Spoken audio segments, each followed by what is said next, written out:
আজকের বাংলা সংবাদে আপনাদের স্বাগতম। শুরুতেই থাকছে সংবাদ শিরোনাম, এরপর থাকছে বিস্তারিত।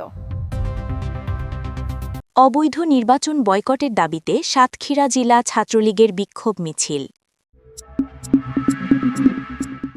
ড ইউনূসের আশকারায় সাবেক স্থানীয় সরকার ও ক্রীড়া উপদেষ্টা আসিফ মাহমুদ সজীব ভূঁইয়ার বিরুদ্ধে 11,000 কোটি টাকা পাচারের অভিযোগ।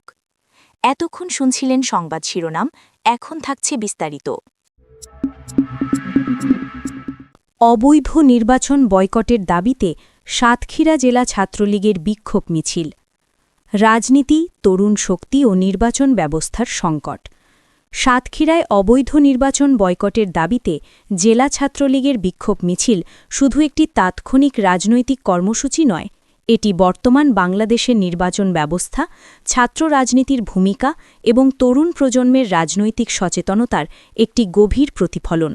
এই মিছিল ঘিরে যে বার্তা উঠে এসেছে তা শুধু ক্ষমতার পালাবদল বা দলীয় অবস্থান নয়, বরং একটি কাঠামোগত রাজনৈতিক সংকটের ইঙ্গিত বহন করে। সাম্প্রতিক সময়ে জাতীয় ও স্থানীয় পর্যায়ের নির্বাচন নিয়ে জনমনে যে প্রশ্ন, সংশয় এবং অনাস্থা তৈরি হয়েছে, সাতক্ষীরা জেলা ছাত্রলীগের এই বিক্ষোভ তারই বহিঃপ্রকাশ। মিছিল থেকে নেতাকর্মীরা অভিযোগ করেন, নির্বাচন প্রক্রিয়া জনগণের ভোটাধিকার নিশ্চিত করতে ব্যর্থ হয়েছে এবং প্রশাসনিক ও প্রাতিষ্ঠানিক প্রভারের কারণে নির্বাচন অবৈধ ও অগ্রহণযোগ্য রূপ নিয়েছে। বিক্ষোভ মিছিলটি সাতক্ষীরা শহরের গুরুত্বপূর্ণ সড়ক প্রদক্ষিণ করে। এতে অংশ নেন বিভিন্ন শিক্ষা প্রতিষ্ঠানের শিক্ষার্থী, স্থানীয় ছাত্রনেতা এবং দলীয় কর্মীরা। স্লোগানে স্লোগানে মুখরিত হয়ে ওঠে শহর। ভোটাধিকার ফিরিয়ে দাও, অবৈধ নির্বাচন মানি না, জনগণের ভোট জনগণ দেবে।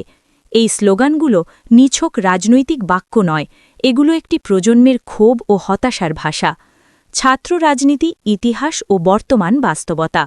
বাংলাদেশের রাজনৈতিক ইতিহাসে ছাত্র রাজনীতির ভূমিকা অনস্বীকার্য। ভাষা আন্দোলন থেকে শুরু করে ৬৯-এর গণ-অভ্যুত্থান, মুক্তিযুদ্ধ কিংবা ৯০-এর স্বৈরাচার বিরোধী আন্দোলন, সব ক্ষেত্রেই ছাত্র সমাজ অগ্রণী ভূমিকা পালন করেছে। কিন্তু সময়ের সঙ্গে সঙ্গে ছাত্র রাজনীতির চরিত্র বদলেছে।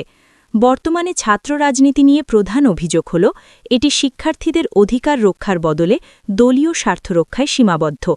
সহিংসতা ও দখলদারিত্বের অভিযোগ, শিক্ষা ও গবেষণার পরিবেশে নেতিবাচক প্রভাব।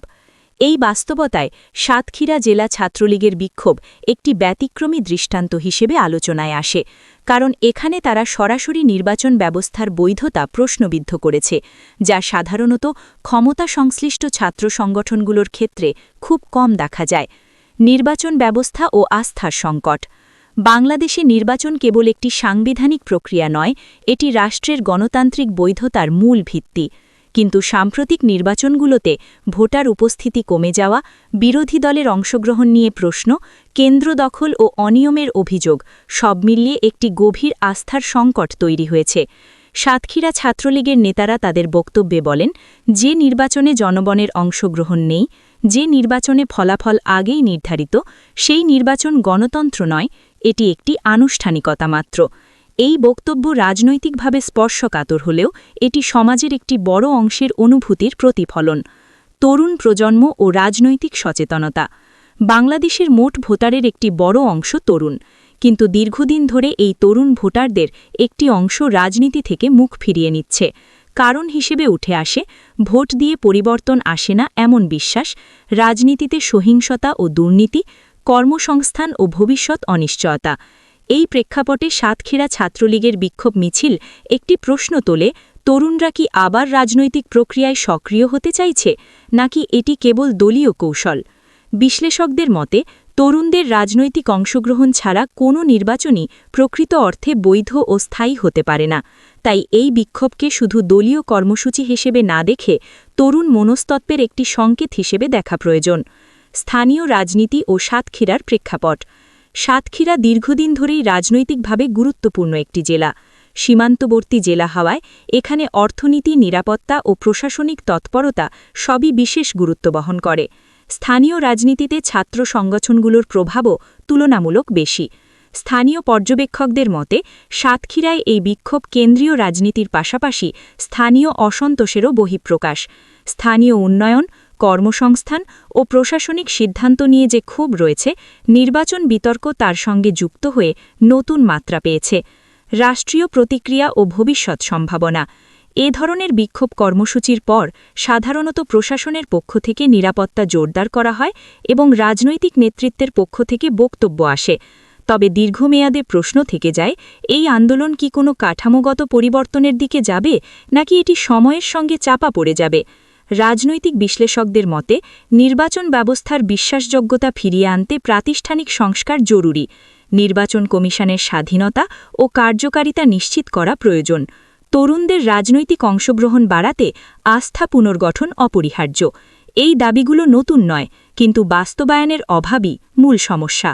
সাতক্ষীরা জেলা ছাত্রলীগের অবৈধ নির্বাচন বয়কটের দাবিতে বিক্ষোভ মিছিল একটি গুরুত্বপূর্ণ রাজনৈতিক ঘটনা। এটি দেখায় যে নির্বাচন প্রশ্নে শুধু বিরোধী দল নয়, বরং বিভিন্ন রাজনৈতিক ও ছাত্র সংগঠনের ভেতরেও অসন্তোষ ও প্রশ্ন তৈরি হচ্ছে। এই বিক্ষোভ হয়তো আজ একটি জেলার মধ্যে সীমাবদ্ধ, কিন্তু এর অন্তর্নিহিত বার্তা জাতীয় পর্যায়ে প্রাসঙ্গিক। গণতন্ত্র কেবল নির্বাচন আয়োজনের মধ্যেই সীমাবদ্ধ নয়, এটি বিশ্বাস, অংশগ্রহণ ও স্বচ্ছতার উপর দাঁড়িয়ে থাকে। সেই বিশ্বাস যদি ভেঙে যায়, তাহলে মিছিল, স্লোগান ও আন্দোলন অনিবার্য হয়ে ওঠে। এই প্রেক্ষাপটে সাতক্ষীরার এই বিক্ষোভ শুধু একটি খবর নয়, এটি বাংলাদেশের গণতান্ত্রিক ভবিষ্যৎ নিয়ে একটি বড় প্রশ্নচিহ্ন। ডক্টর ইউনুসের আশকারায় সাবেক স্থানীয় সরকার ও ক্রীড়া উপদেষ্টা আসিফ মাহমুদ সজীব ভুঁইয়ার বিরুদ্ধে 11,000 কোটি টাকা পাচারের অভিযোগ। ক্রীড়াঙ্গনে অস্থিরতা, ক্রিকেটে বিপর্যয় ও ঠিকাদারি সিন্ডিকেটের বিস্তার। Desk report. অন্তর্বর্তীকালীন সরকারের সময় স্থানীয় সরকার ও ক্রীড়া মন্ত্রণালয়কে কেন্দ্র করে সাবেক উপদেষ্টা আসিফ মাহমুদ সজীব ভুঁইয়ার বিরুদ্ধে নজিরবিহীন আর্থিক অনিয়ম ও অর্থ পাচারের অভিযোগ উঠেছে। বিভিন্ন নথি, সংশ্লিষ্ট সূত্র এবং ক্রীড়া ও অবকাঠামো খাতের একাধিক সংশ্লিষ্ট ব্যক্তির তথ্য মতে ড. মোহাম্মদ ইউনুসের প্রত্যক্ষ বা পরোক্ষ আশকারা ও রাজনৈতিক ছত্রছায়ায় ক্রীড়া অবকাঠামো উন্নয়ন, স্টেডিয়াম সংস্কার, যুব ক্রীড়া প্রকল্প এবং স্থানীয় সরকার ভিত্তিক উন্নয়ন প্রকল্পের নামে প্রায় 11,000 কোটি টাকা বিদেশে পাচার করা হয়েছে বলে অভিযোগ করা হচ্ছে। সূত্রগুলো জানায়, ক্রীড়া মন্ত্রণালয়ের প্রকল্প অনুমোদন প্রক্রিয়া এবং স্থানীয় সরকার বিভাগের বাস্তবায়ন কাঠামোকে সমন্বয় করে একটি প্রভাবশালী ঠিকাদারি সিন্ডিকেট গড়ে তোলা হয়। প্রকল্প পরিকল্পনা, ব্যয় পুনর্নির্ধারণ, দরপত্র মূল্যায়ন ও বিল ছাড় সবই এই সিন্ডিকেটের নিয়ন্ত্রণে ছিল বলে অভিযোগ রয়েছে। একাধিক প্রকল্পে বারবার ব্যয়বৃদ্ধি, নকশা পরিবর্তন এবং বাস্তব কাজের অগ্রগতি ছাড়াই বিল উত্তোলনের তথ্য সামনে এসেছে।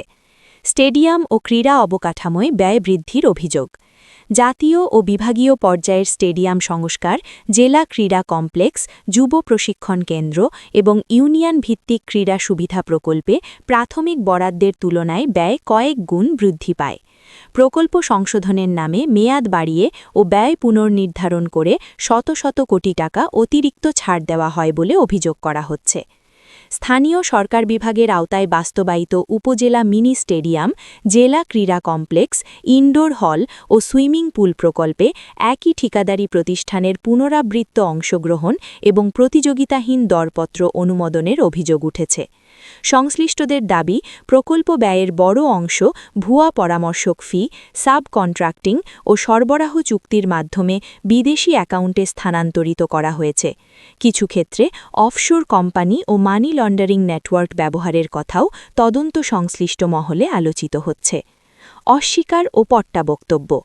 আসিফ মাহমুদ সজীব ভুঁইয়ার ঘনিষ্ঠ মহল এসব অভিযোগকে রাজনৈতিক উদ্দেশ্য প্রণোদিত বলে দাবি করেছে।